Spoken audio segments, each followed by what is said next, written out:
जाके अपन ससुरा कर दी हो निहार।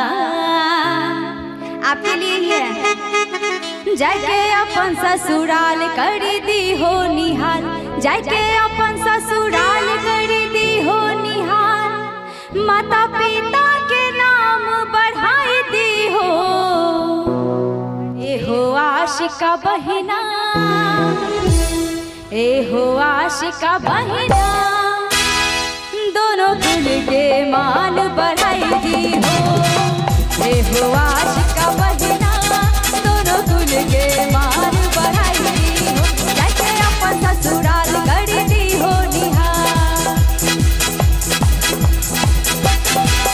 जाके अपन ससुराल कर दी हो निहार, जाके अपन ससुराल कर दी हो निहार, जाके अपन ससुराल कर दी हो निहार। माता पिता के नाम बढ़ाई दी हो,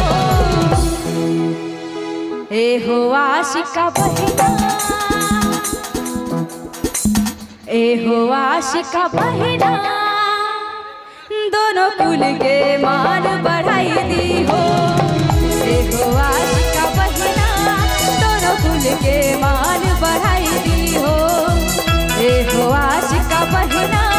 दोनों कुल के मान बढ़ाई दी हो, ए हो आशिका बहिना। दोनों कुल के मान बढ़ाई दी हो, ए हो आशिका बहिना। दोनों कुल के मान बढ़ाई दी हो।